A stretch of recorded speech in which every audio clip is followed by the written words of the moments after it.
है everyone, welcome to my channel. स्वागत है आप सभी का आपके अपने YouTube channel the study channel में। तो कैसे हैं आप सभी? आई होप आप सभी बहुत अच्छे होंगे।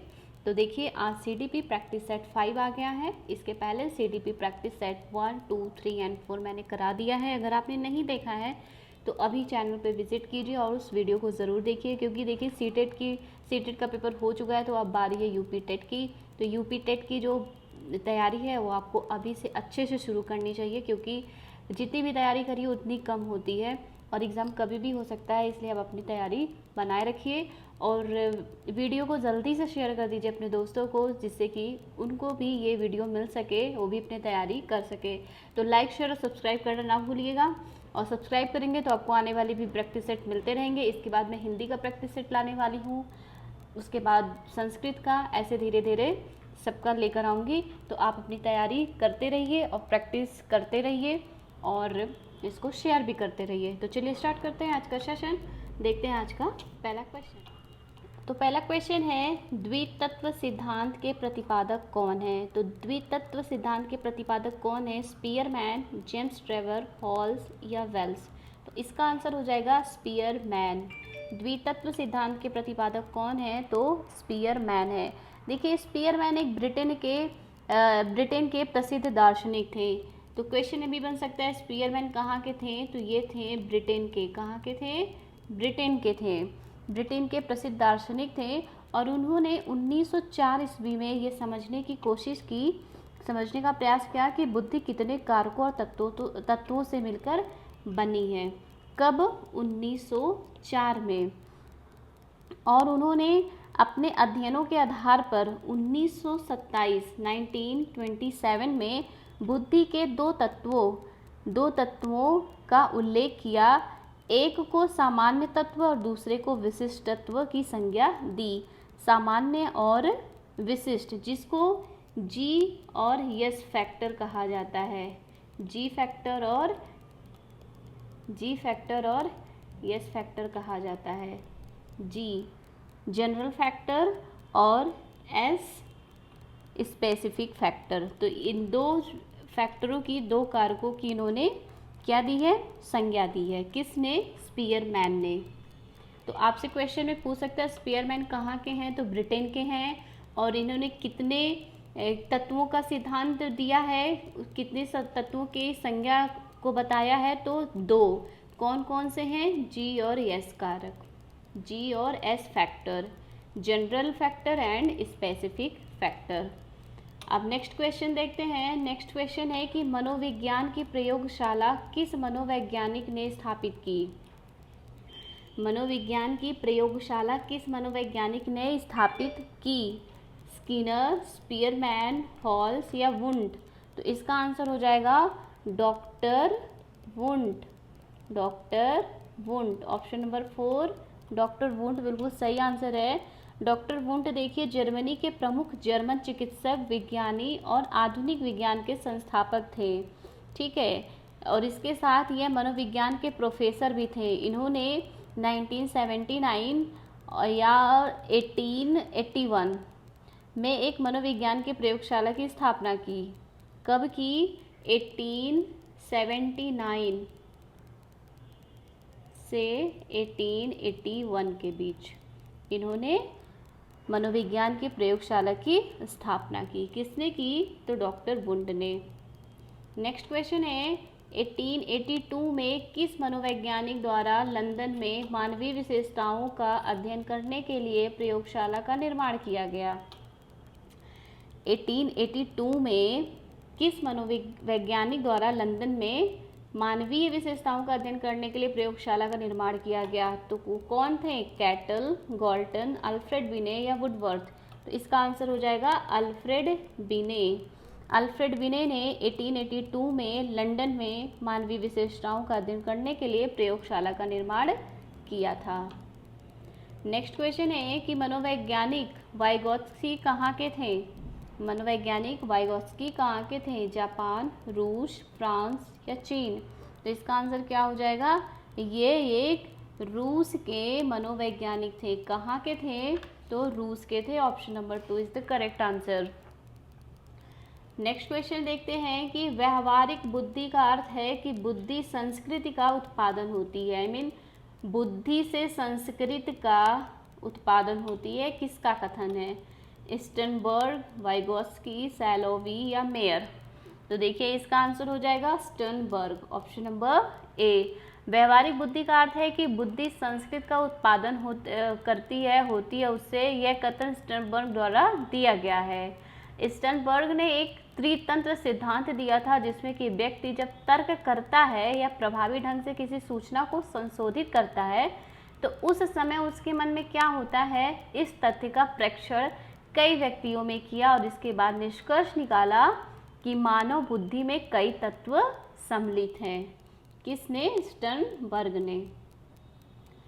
अगला प्रश्न देखते हैं। अगला प्रश्न है कि विभेदक परीक्षण का उपयोग किस मनोवैज्ञानिक ने भारतीय अनुकूलन के अनुसार विकसित किया?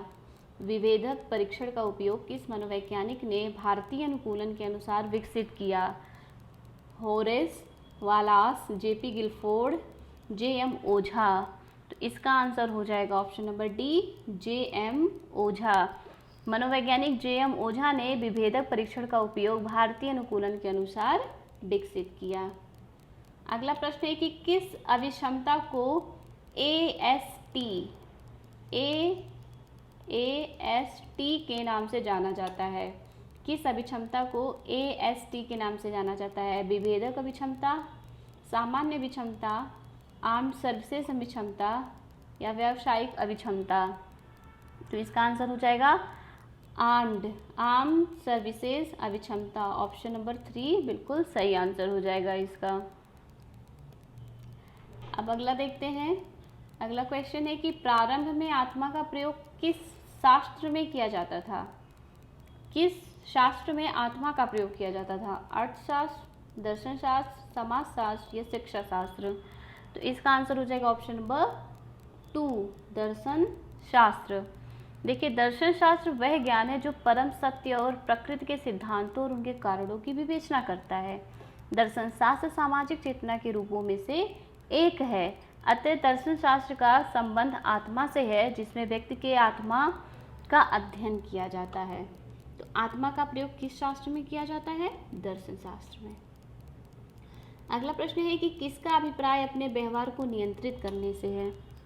किसका अभिप्राय अपने व्यवहार को नियंत्रित करने से है? आत्मनियंत्रण, आत्म अनुदेश, आत्म प्रबलन, आत्म अभिव्यक्ति? तो इसका आंसर हो जाएगा आत्मनियंत्रण। आत्मनियंत्रण का अर्थ है आत्मा पर नियंत्रण, अर्थात अपनी इच्छाओं को नियंत्रित करना आत्मनियंत्रण है। नेक्स्ट क्वेश्चन है किसका तात्पर्य उन विशिष्ट तरीकों से है जिसके द्वारा व्यक्ति अपनी अनुभूतियों को व्यक्त करता है? आत्मनियंत्रण, आत्मनिरीक्षण, आत्मसम्मान, आत्म प्रबलन? तो इसका आंसर हो जाएगा आत्म प्रबलन। आत्म प्रबलन का तात्पर्य उन विशिष्ट तरीकों से है जिनके द्वारा व्यक्ति अपनी अनुभूतियों को व्यक्त करता है। आंसर क्या हो जाएगा? ऑप्शन नंबर 4, आत्म प्रबलन। नेक्स्ट क्वेश्चन है किस परीक्षण में 10 मसेल लक्ष्य या स्याही धब्बे होते हैं? रोशा परीक्षा, 16 PF, EPQ, MMPI? इसका आंसर हो जाएगा ऑप्शन नंबर ए, रोरसा परीक्षा। तो स्याही धब्बे परीक्षण जो है वो 10 मसेल लक्ष्य परीक्षण को सोरसा ने किया था, इसीलिए इसे सोरसा परीक्षण भी कहा जाता है। सोरसा परीक्षण भी कहा जाता है। अगला प्रश्न है कि व्यक्तियों के शारीरिक बीमारियों में कितने प्रतिशत तक दबाव की भूमिका महत्वपूर्ण है? व्यक्तियों के शारीरिक बीमारियों में कितने प्रतिशत तक दबाव की भूमिका महत्वपूर्ण है? तो इसका आंसर हो जाएगा 50 to 70%। 50 to 70%, option number D बिल्कुल सही आंसर है इसका। नेक्स्ट क्वेश्चन है पैथोलॉजी ऑफ ब्रेन पुस्तक किसके द्वारा प्रकाशित है? देखिए ये पुस्तक किसके द्वारा लिखा हुआ है या इसके कौन है इसको लिखने वाले, ऐसे क्वेश्चन TET के एग्ज़ाम में ज़रूर 1-2 क्वेश्चन पूछा जाता है यहाँ से, तो आप इन सब इस टाइप के जितने भी क्वेश्चन होंगे उसको ज़रूर अच्छे से पढ़ लीजिएगा। तो पैथोलॉजी ऑफ ब्रेन जो पुस्तक है वो किसने लिखी है, किसके द्वारा प्रकाशित हुआ है, तो इसका आंसर हो जाएगा क्रेपलिन। Option number 3 क्रेपलिन, pathology of brain क्रेपलिन। Next question है कि असामान्य मनोविज्ञान के आधुनिक युग के जनक थे। असामान्य मनोविज्ञान के आधुनिक युग के जनक थे Adler, Sigmund Freud, Jung, Jean Esquirol. तो इसका आंसर हो जाएगा सिगमंड फ्रायड। सिगमंड फ्रायड को असामान्य मनोविज्ञान का आधुनिक युग का जनक कहा जाता है। इम्पॉर्टेंट क्वेश्चन है ये, इसको इम्पॉर्टेंट मार्क कर लीजिए, इम्पॉर्टेंट क्वेश्चन है ये। नेक्स्ट क्वेश्चन है कि father of medicine, father of medicine के नाम से किस वैज्ञानिक को जाना जाता है। फादर ऑफ मेडिसिन के नाम से किस मनोवैज्ञानिक को जाना जाता है। हिप्पोक्रेटिस, आइजेंक, अरस्तु, प्लेटो। तो इसका आंसर हो जाएगा अरस्तु। ऑप्शन नंबर 3 अरस्तु। फादर ऑफ मेडिसिन किसे कहा जाता है, अरस्तु को कहा जाता है। नेक्स्ट क्वेश्चन है कि सामूहिक पागलपन के प्रमाण किस शताब्दी से किस शताब्दी तक मिले। सामूहिक पागलपन के प्रमाण किस शताब्दी से किस शताब्दी तक मिले, तो इसका आंसर हो जाएगा 10वीं से 16वीं तक। ऑप्शन नंबर 4 10वीं से 16वीं शताब्दी तक।